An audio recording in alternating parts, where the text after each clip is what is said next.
Novels forever में खुशामदीद। Novel तेरी जुल्फ़ के सर होने तक, जिसकी राइटर है इकरा सग़ीर अहमद।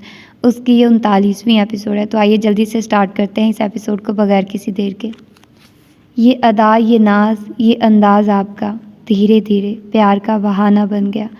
वो सीधा वहाँ से उठकर किचन में चला आया, जहाँ सुधा उसके लिए चाय और सैंडविच तैयार कर चुकी थी। वो ट्रे में सेट कर रही थी। आई एम सॉरी भाभी जान, वो गुनगुनाता हुआ उसके सामने आ खड़ा हुआ। तुम मुझे सीधे तरीके से सुधा बोलो। ये क्या भाभी भाभी लगा रखा है, बहन हूँ मैं तुम्हारी। वो संजीदगी से बोली। मैंने आपको कभी बहन की नज़र से देखा ही नहीं, हमेशा आपको अपनी भाभी ही समझता हूँ। फिर क्यों बहन बोलूँ? हरगिज़ नहीं बोलूँगा। वो उसके सामने 7 ट्रे उठाए लॉन में चला आया, जहाँ शाम का गुलाबी आंचल हरसू फैला हुआ था। लॉन का सब्ज़ा दिलकश लग रहा था। ये क्या अजीब बात कर रहे हो तुम? वो लॉन के वस्त में मौजूद कुर्सियों पर बड़ा जमान हो चुके थे। सुधा उसके आगे सैंडविचेस, फ्रेंच फ्राइज और देगर लवाजमात रखते हुए बोली। अजीब नहीं, हकीकत है ये। जब पहली मर्तबा मैंने आपको और भाई को देखा था, तब से ही मेरे दिल में ये ख्वाहिश और आरजू उभरी थी कि आपका और भाई का कपल बहुत लाजवाब होगा। और देख लें, जज्बे शादी को तो कबूलियत की सनद लाजमी पाते हैं। उसने फ्रेंच फ्राइज पर केचप और मायोनीज डालते हुए कहा। भाई किस कदर खुश व मुतमईन है। पहले कभी मैंने उनको इस तरह खुश और रिलैक्स नहीं देखा। आपकी आमद उनकी ज़िंदगी में बाहर लेकर आई है। बात सारी ये है कि वो आपको दिल ही दिल में चाहते थे। आई डोंट नो उनकी क्या मजबूरियाँ रही होंगी, जो वो अपनी मोहब्बत को दिल में ही पोशीदा रखने, खुद अपनी मोहब्बत, अपनी हयात को अच्छे मियाँ के हवाले करने की तैयारियाँ कर रहे थे। ऐसा कुछ नहीं है शाहज़ेब, तुम नामालूम किस तरह इतनी बड़ी गलतफहमी का शिकार हो गए हो। मैंने ऐसा कुछ महसूस नहीं किया जिस मोहब्बत का तुम दावा कर रहे हो। मैंने हमेशा उनकी निगाहों में नफ़रत और नापसंदीदगी देखी है। वो किसी गहरी राजदार सहेली की मानिंद उससे गुफ्तगू कर रही थी। उनकी निगाहों में उसकी रगे शरारत भड़की। ये अहम मौका कब आया जो आपने उनकी निगाहों में देखने की जुर्रत की? मैंने हमेशा आपको भाई से निगाहें चुराते ही देखा है। वो बरहमी से उसकी तरफ देखती हुई खामोश रही, और उसकी उस चुप ने शाहज़ेब को भी संजीदा होने पर मजबूर कर दिया। ज़रूरी नहीं होता है कि हर बात फ़कत ज़बान से अदा होने के बाद ही समझ में आए। इंसानी जज्बात, इसका अक्स उसके बर्ताव और रवैये से भी आयां हो जाता है। उन्होंने मुझसे निकाह किया है तो इसमें मोहब्बत का अंसर नहीं, बल्कि वो मेरी बदनसीबी है जो मजबूरी बनकर उनकी कुर्बानी बन गई। उसका लहजा नमी से पुर होने लगा था। वो हैरान और परेशान उसे देखने लगा। नहीं यार, ये तुम्हारी बहुत बड़ी गलतफहमी है। तुम बिल्कुल गलत सोच रही हो। वो तुमसे जितनी मोहब्बत करते हैं, इसका तुम तसव्वुर भी नहीं कर सकती हो। मैं गवाह हूँ उनकी खामोश मोहब्बत का। मैंने देखा है तुम्हारी शादी के दौरान घुट घुट कर जीते हुए, रोते दिल के साथ मुस्कुराते हुए। ये जो तुम्हारा और उनका निकाह हुआ, ये सब भाई की पाकीज़ा सब्र आमेज़ चाहत का सिला है। तुम एक बार उनकी आंखों में देखो तो सही, तुम्हें वहाँ अपने अलावा कोई और दिखाई नहीं देगा। वो उसको ज़ैद की मोहब्बत का यकीन दिलाने के लिए जज्बात में आपसे तुम पर आ गया, और इस बात का उसे एहसास भी ना हुआ था। प्लीज़ तुम मुझे इस रास्ते पर ना चलाओ जिसकी मंजिल सिर्फ तबाही है। वो उसको चाय का मग देते हुए सपाट लहजे में बोली। तुम मंजिल पर पहुंच गई हो, रास्ता कब ख़त्म हुआ तुमको खबर ही ना हुई। मैं तुम्हारी बातों में आने वाली नहीं हूँ, और ना ही मैं ज़ैद के साथ ज़िंदगी गुजारने की ख्वाहिश रखती हूँ। मैं उनके साथ नहीं रहूँगी। उसके दो टोक अंदाज पर शाहज़ेब कुछ देर खामोश रहकर बोला। दिमाग दुरुस्त है तुम्हारा, मालूम है क्या कह रही हो। जो तुमने सुना है वही कह रही हूँ। नहीं, तुम पागल हो गई हो क्या? तुम किसी और में इंटरेस्टेड हो? उसके चेहरे पर अजीब से जज्बात थे, आवाज़ कांप रही थी। मग उसने रख दिया था। ज़ैद उनको तक रहा था। किसी और में इंटरेस्टेड? मेरी ज़िंदगी में इन फजूलियात की कोई गुंजाइश नहीं है। कभी इस मोहब्बत, चाहत और प्यार के जज्बे ने इंस्पायर नहीं किया। उसका लफ्ज़ सच्चाई से महक रहा था। शाहज़ेब की दिल की धड़कनें मामूल पर आई। फिर भाई की मोहब्बत को रिजेक्ट करना बेवकूफ़ी है सरासर। तुम ऐसा नहीं करोगी, ये मेरा वादा है। भाई तुम्हें बेहिसाब खुशियाँ देंगे। तुम कुछ भी कहो, मैं ज़ैद के साथ ज़िंदगी नहीं गुजार सकती। क्यों? हैरत से उसकी आंखें फट गई। बस मैंने कह दिया है, तुम मुझे फोर्स नहीं कर सकते। वो झुंझलाकर गोया हुई। वहाँ वो जुनूनी अंदाज में उसका हाथ पकड़ कर बोला। देखो सुधा, कोई बेवकूफ़ी करने से पहले सोच लेना। मेरे भाई को मुश्किल से खुशी मिली है, और उनकी खुशी के लिए मैं तुम्हें ऐसा फैसला करने से कबल जान से मार दूंगा। उसके अंदाज में सच्चाई थी। दिन और रात एक दूसरे के ताक़ुब में दौड़े चले जा रहे थे। बेहद नखरों से सर्दी उठलाती हुई आती है, और जाते वक्त किसी पंछी की मानिंद खामोशी से उड़ जाती है। और गर्मी की आमद ऐसी ही है, गोया पलक झपकते ही हाजिर हो जाती है। अब भी ऐसा ही हुआ था। चंद दिनों में ही गर्मी ने सर्दी की जगह ले ली थी। अलबत्ता कुछ बचत बाहर के मौसम की वजह से हो गई थी, जो दिन में सूरज की गर्म शुआओं के बाद सरे शाम ही ठंडी हवाएं और खुशगवार मौसम कराची वालों को मुयस्सर आता था। उनके गुज़श्ता 2 हफ्ते जहां आरा की निगहदाश्त में गुजरे थे। रोशन ने कहा था कि उनका साइकेट्रिस्ट से इलाज कराया जाए, फिर वो खुद भी उनकी हालत से यही अक्स कर रही थी। सो शहर के बेहतरीन साइकेट्रिस्ट से जहां आरा का इलाज कराया गया और वो 1.5 हफ्ते ज़ेरे इलाज रही थी। डिस्चार्ज होकर घर आए उन्हें 1 हफ्ता मज़ीद गुजर गया था। इस दौरान उनके अंदर खासी बेहतरी आई थी। वह माजी की बातें दोहराने लगी थी। बरखा और सराज का खौफ भी किसी हद तक कम हो गया था और काबिल इत्मीनान ये अमर था कि उनके मिजाज की घनगरज जो लालच कहीं खो गया था वो कम हो गई थी। जब भी गुफ्तगू करती लहजे में नरमी होती थी। वो हर लिहाज से बदल गई थी, मिजाज भी, तबीयत भी। जहाँ आरा की सेहत याबी ही इंचरा को नॉर्मल ज़िंदगी की तरफ खींच लाई थी। उसकी तबीयत का चिड़चिड़ापन और बेजारी रफ्ता रफ्ता ख़त्म हो गई थी। नौफल से बदतमीज़ी के बाद जो उनमें तनाव पैदा हुआ था वो भी दूर हो गया था, क्योंकि बाली ने उससे नौफल की बात करना ही छोड़ दी थी। हालांकि वो नौफल से राब्ते में रहती थी। उस दिन के बाद घर वो भी नहीं आया था, मगर उन लोगों की खबरगिरी पूरी तरह रखा करता था। इंचरा की गैर मौजूदगी में कई बार जहारा की आदत करने अस्पताल भी आता रहा और इस दौरान उसने एक ख़ास बात नोट की थी कि वो जहारा के बारे में कई सवालात करता रहा था। इनका ताल्लुक़ कहाँ से है? पहला सवाल। आपको मालूम तो है, फिर भी बता देती हूँ। वो रेड लाइट एरिया से ताल्लुक़ रखती है, लेकिन वहाँ से ताल्लुक़ तोड़े अरसे बीत गया है। उनके भाई बहन अजीज़ रिश्तेदार कोई तो होगा। कोई नहीं है, मगर आप ये सब क्यों पूछ रहे हैं? मैं क्यों पूछ रहा हूँ? वो बुड़बुड़ाया। जी, आज से कबल तो आपने कभी पूछा नहीं था मासी के मुतालिक। यूँ ही मालूम कर रहा था, इतना बड़ा हादसा हुआ है, कोई रिलेटिव होता तो ज़रूर सामने आता। आपने बताया था इंचरा की वालदा अमेरिका में होती हैं। इंचरा उनके साथ क्यों नहीं? उसे उनके साथ वहाँ होना चाहिए था। नानी ने मोहब्बत में उनको खुद से जुदा करना गवारा नहीं किया था। बाली के दिल में तो आई वो इंचरा के मुतालिक उसको सब पर बता दे कि वो कोई गैर नहीं, इंचरा का फर्स्ट कज़न है, उनके अजीज़ जान ताया की बेटी है। लेकिन एक तो नाजायज़ रिश्ता, दोइम उस राज को अफशा करने पर इंचरा उसको किसी सूरत माफ़ करने वाली ना थी। और सोइम वजह सामने बैठे उस संजीदा बच्ची चेहरे वाले शख्स की कन्फ्यूजन थी, जिसने उसके दिल के अरमान को दिल से बाहर ना आने दिया। वो फिर खामोश हो गया था। बाली को लगा वो बहुत मुस्तरिब व बेचैन है, उलझा उलझा सा, किसी तजब्जुब में मुब्तला। वो जब भी आया उसी कैफियत में मुब्तला नज़र आया था, किसी गहरी सोच में गुम हो। आई होप उस घोंचू के बारे में ही सोच रही होगी। इंचरा ऑरेंज जूस के गिलास लिए वहाँ आई थी। उसको बुत बने देखकर गिलास में तेज़ आवाज़ के साथ उसके सामने रखकर बोली, घोंचू, तुमसे किसी खैर की उम्मीद रखना ही अब से उनके मामले में नवाजिश, करम, मेहरबानी। वो स्ट्रॉ मुंह में लेकर तंज़ी अंदाज में बोली, मासी अभी तक बेदार नहीं हुई हैं क्या? वो भी जूस पीने लगी। रावी चैन ही चैन लिखता और ये चैन एक तवील अरसा बाद नसीब हुआ है। कसम से नौफल भाई, मुझे बड़ी बेचैन और बेसकून लगे जितनी बार भी यहाँ अयादत को आए। उसने तहिया किया था वो इंचरा को नौफल के मुतालिक नहीं बताएगी। हर बात उससे शेयर करने वाली बाली के लिए ज़्यादा दिन जब्त करना मुश्किल था, फिर वो उसको हर बात बताती चली गई। मुझे तो तुम भी खासी बेचैन हो, बेसकून दिखाई दे रही हो। जो उसका हाल है वही तेरा है। कहीं तुम दोनों को एक दूसरे से मोहब्बत तो नहीं हो गई? वो बिला वजह ही शौक हुई। ये खासा घटिया और बेहुदा जोक है इंची, वो उसको घूर कर बोली। जोक नहीं, मुझे तो हकीकत लग रहा है। हकीकत यह है कि वो तुमसे मोहब्बत करते हैं और ये तुम भी जानती हो। अलबत्ता तुम मेरे अधूरेपन का मजाक उड़ा रही हो तो दूसरी बात है। बाली एकदम ही रंजीदगी का शिकार दिखाई देने लगी। अब तुम समझोगी मैं तुमसे हमदर्दी का इजहार करूंगी तो ये तुम्हारी भूल है। जब तक तुम किसी और की हमदर्दी के बुखार में मुब्तला हो तब तक मुझसे किसी भी किस्म की खैर ख्वाही की उम्मीद न रखना। वो रखाई से बोली। नफ़रत इंसान को कितना बेहिस्सो बेरहम बना देती है ये तुम्हें देखकर पता चला, वगरना तुम तो फूलों की तरह हसास व नरम दिल थी।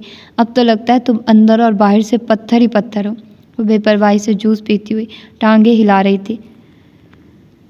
इमराना लेटी हुई दिल में मंसूबे बना रही थी कि किस तदबीर से जैद और सुधा के निकाह को ख़त्म कराएं ताकि जैद सुधा को तलाक देकर उर्वा से शादी पर आमादा हो जाए। बज़ाहिर दोनों काम ही नामुमकिन लग रहे थे और उनकी सोच के दायरे उसी सिमत में गर्दिश कर रहे थे कि किसी तरह जुदाई और मिलन की सबील निकल आए।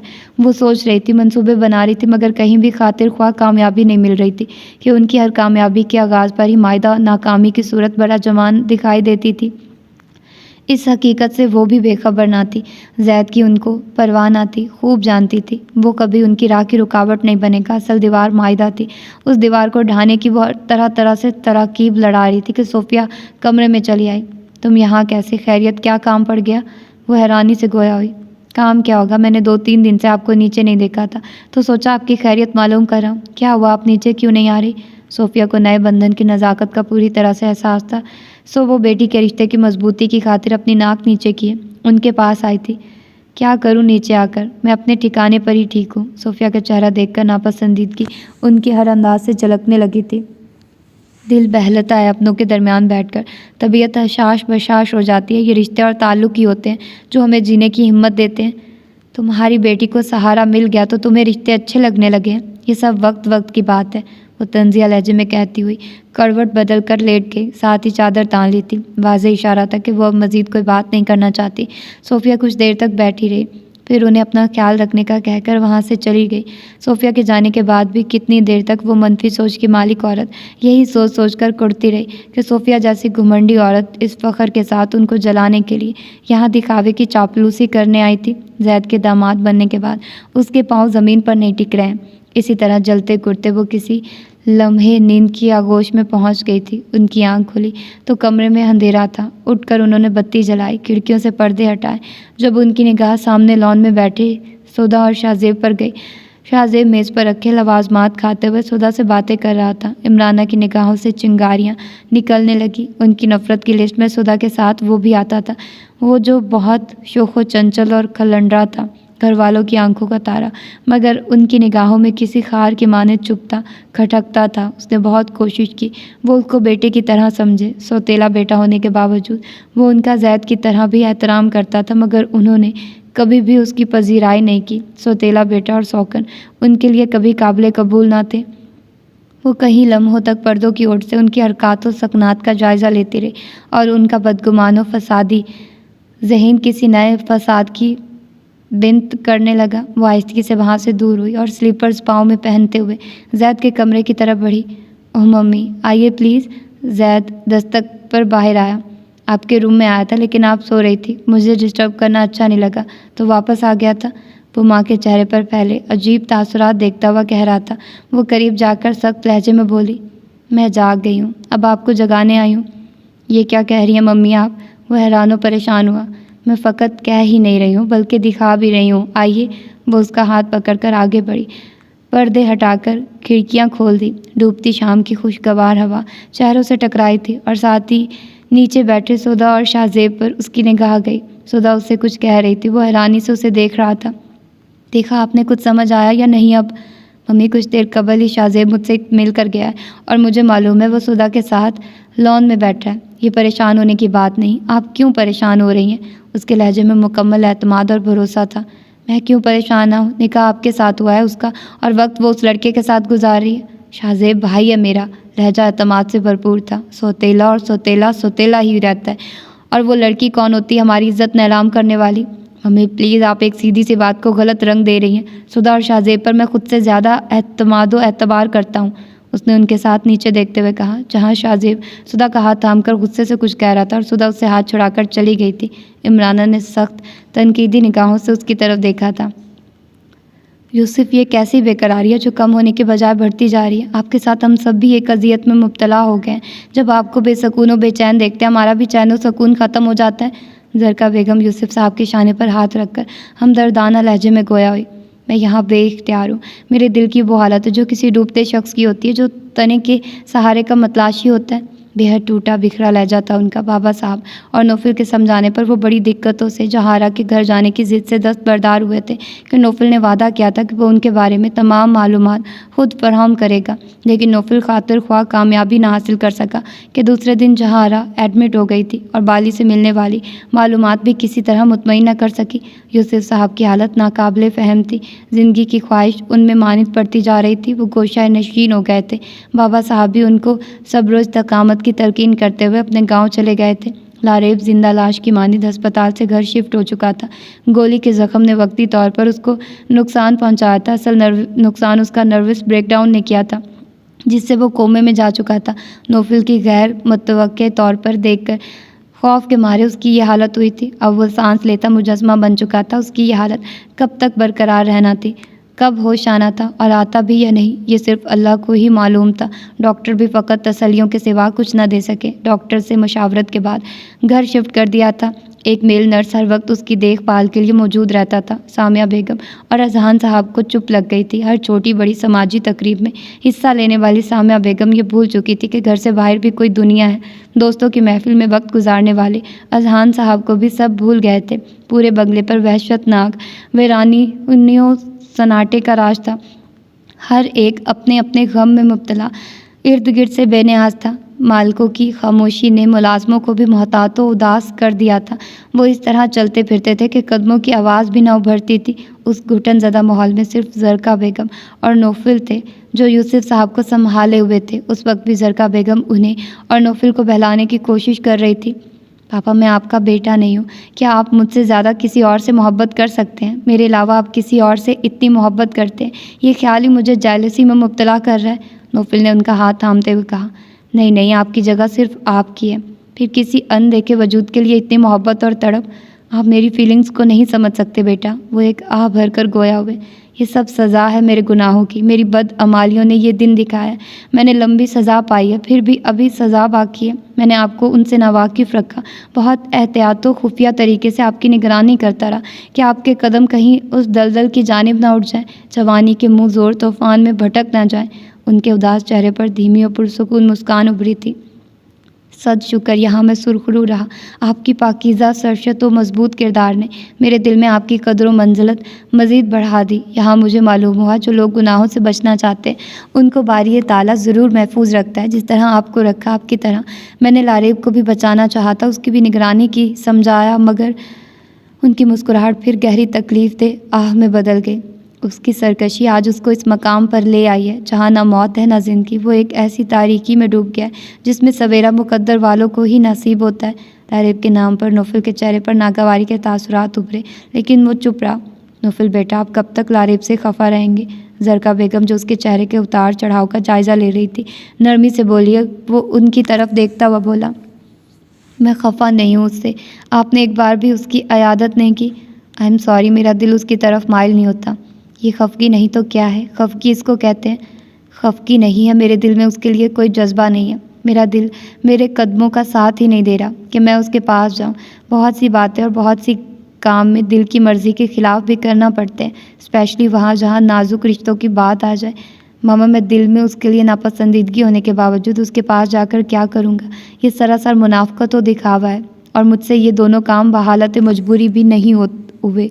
जहारा की दिमागी हालत में तेज़ी से बेहतरी आ रही थी। आहिस्ता आहिस्ता वो सराजो परखा के खौफ से आज़ाद होने लगी थी और अपने इर्द गिर्द के माहौल और लोगों को पहचानने लगी थी। इस हादसे ने नवीरा को बेहद परेशान और खौफज़दा कर दिया था। उसने मजीद और बेटे को हकीकत से आगाह किए बिना अपनी तनाई और माँ की बीमारी, बाली और इंचरा की फ़िक्र ज़ाहिर की तो वो फ़ौरन ही उन तीनों को अमेरिका बुलाने पर राज़ी हो गए थे।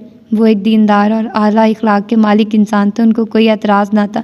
उनसे इजाज़त मिलते ही नवीरा ने पाकिस्तान बात की। बाली राज़ी हो गई थी। जहारा को साथ ले जाना कोई मुश्किल अमर ना था। अब वो बच्चों की तरह हदायत पर अमल किया करती थी।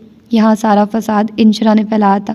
वो किसी तौर अमेरिका जाने पर राज़ी ना थी। बाली उसको समझा कर थक गई थी। हत्ता कि उसकी सख्त तरीन नाराज़गी के बावजूद नवेरा ने उसको समझाया था, मिन्नत व समाजत की, लेकिन वो गोया पत्थर की बन गई थी। कोई हरबा उसकी ना को हाँ में ना बदल सकी थी। सुनो इंशी, तुम हर वक्त बाली से झगड़ती क्यों रहती हो? मैं देख रही हूँ तुम बहुत ज़िद्दी और झगड़ालू होती जा रही है। और क्या हो गया ऐसा जिससे तुम इतनी चिड़चिड़ी और बददिमाग हो रही हो? जहारा उनके दरमियान होने वाली खींचातानी कुछ दिनों से देख रही थी। भला आखिर मुंह फुलाए बैठी इंचरा के करीब बैठते हुए इस्तफसार करने लगी। मैं झगड़ तो नहीं रही। इधर बाली और इधर रोशन आंटी ने अमेरिका आने की रट लगाकर मेरा दिमाग ख़राब कर दिया। 1000 दफ़ा कह चुकी हूँ मुझे नहीं आना अमेरिका में, किसी कीमत पर नहीं जाना चाहती। फिर हर वक्त यही तकरार, मेरा दिमाग शल कर दिया है। लोग तो मरते हैं अमेरिका जाने के लिए, तुम बहुत अजीब हो। जो जाने के लिए मरते हैं वो वहीं जाकर मर जाए मेरी बला से। मासी कहाँ इसके पास दिमाग ख़राब करने बैठ गई हो। मैं इसको अब जाने का नहीं कहने वाली। ये खुद भी पागल है, हमें भी कर देगी। फ्लोर कुशन पर बैठी बाली ने उकताए हुए लहजे में कहा, वैसे एक बात मुझे भी खटक रही है। बाली, रोशन ने इतने सालों से कभी हमें वहाँ बुलाने की बात मजाक में भी नहीं की। अब क्या हो गया? वो हर वक्त क्यों कहती रहती है वहाँ आने का? उस लम्हे इंशरा और बाली ने शिद्दत से ये तब्दीली उनमें नोट की कि वो होशो हवास में आती जा रही हैं। वो वहाँ खुद को तन्हा महसूस करने लगी हैं। बेटी और खावंद के साथ रहते हुए कैसी तन्हाई, बरसों से उनके साथ रह रही है। मुझे तो कोई दूसरा ही मामला मालूम होता है। वो सोच के घोड़े दौड़ाते हुए नफ़ी में सर हिलाने लगी। कैसा दूसरा मामला नानी जान? इंशरा को एक अरसे बाद उनका इस तरह दानिशमंदाना हो फ़िक्र तफक्कुराना अंदाज में गुफ्तगू करना मसरूर करने लगा। खुदा न ख्वास्ता वो किसी परेशानी में मुब्तला ना हो। शुक्र है अल्लाह का, ऐसी कोई बात नहीं, वो सब बिल्कुल खैरियत से हैं। आपने देखा है ना, स्काइप पर बात करते करते सब ठीक है। वो दोनों अपनी तकरार भूलकर उनमें दिलचस्पी लेने लगी। कोई ना कोई बात ज़रूर है, ये मेरा दिल कहता, लेकिन कमबख्त ये नहीं बताता कि क्या मामला है। वो सर पर हाथ मारकर बोली, मासी अब तो तुम्हें बरखा और सराज से डर नहीं लगता, वो नज़र नहीं आते हैं ना?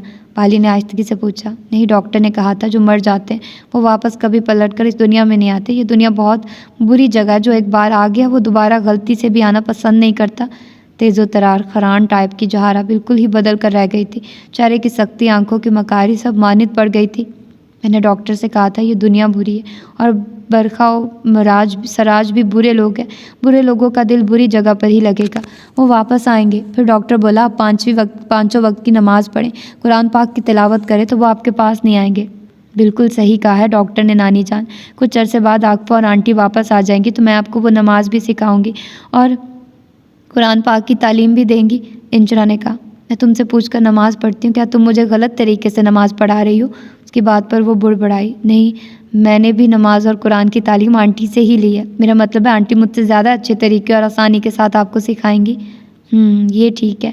आकफा की माँ खासी दीनदार और अच्छी औरत है, वो आ जाए तो मैं रोज़ उनके पास जाया करूँगी।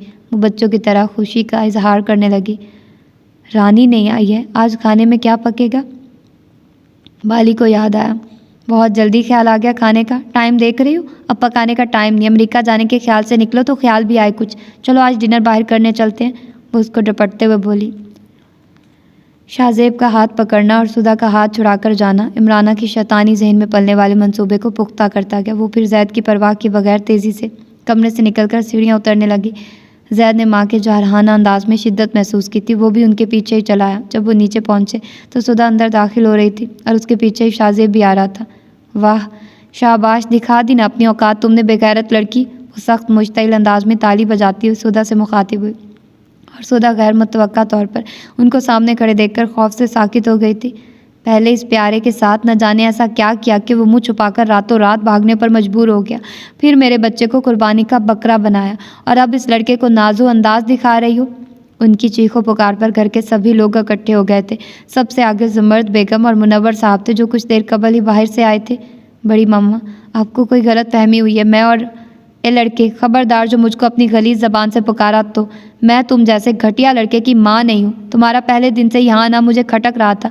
तुम और तुम्हारी माँ का काम ही दूसरों के घर बर्बाद करना है। वो उस वक्त नफ़रत और संगदिली और बेरहमी की मुजस्सिम मिसाल बनी खड़ी थी।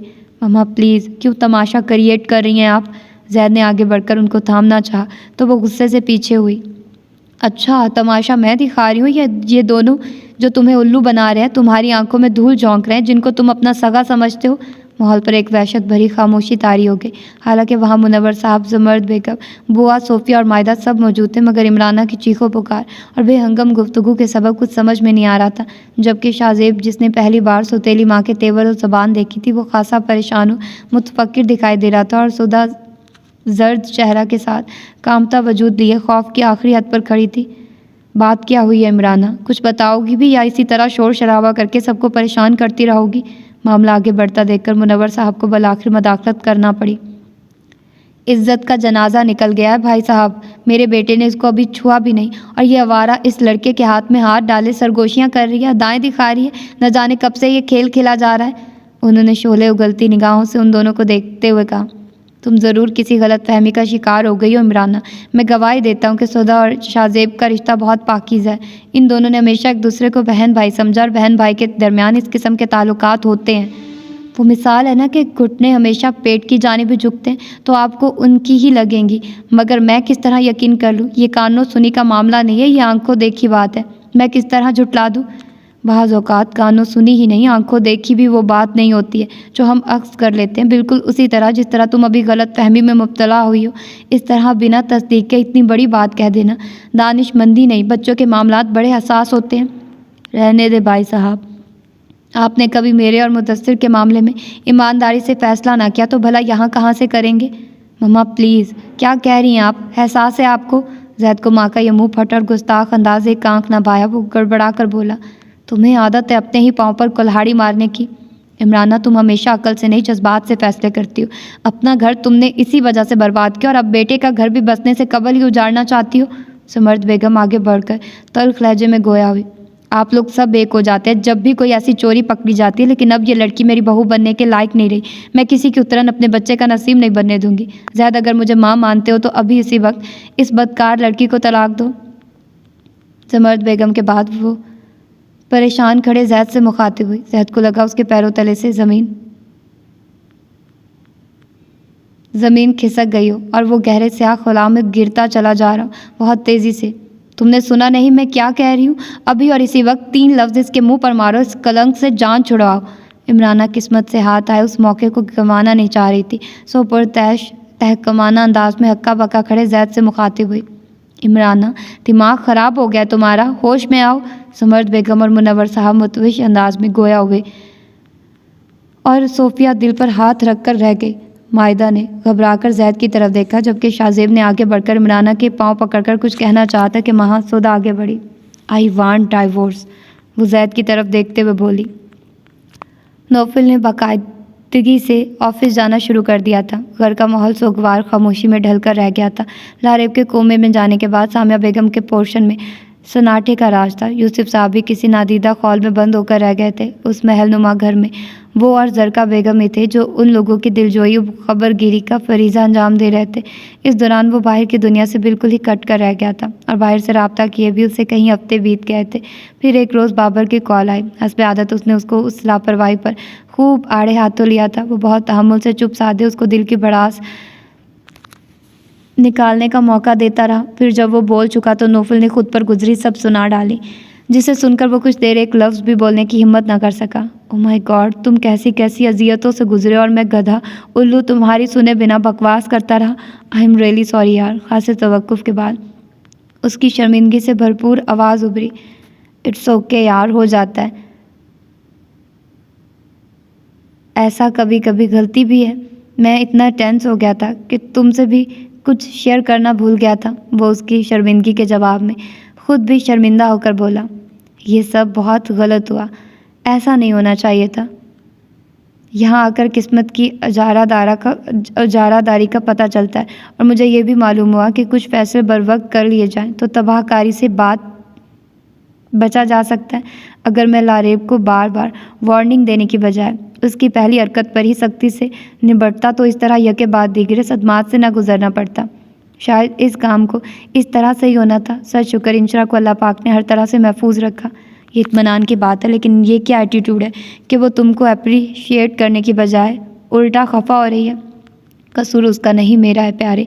मैं आजकल गर्दिश में हूँ। कल जो वक्त के दामन में मैं डाल चुका था वहीं आज मुझे लौटाया जा रहा है। आई कांट अंडरस्टैंड, क्या कह रहे हो? बाबर के लहजे में उलझन थी। नौफल बेसाख्ता मुस्कुरा कर गोया हुआ, कल तक मैं भी तो हज़ारों दिल चकनाचूर करता आया हूँ, फिर आज कुदरत के इंतकाम से किस तरह बच सकता हूँ? उसकी सज़ा मिल रही है। अब क्या तुमने सारी ज़िंदगी सज़ा को भुगतने का फ़ैसला कर लिया?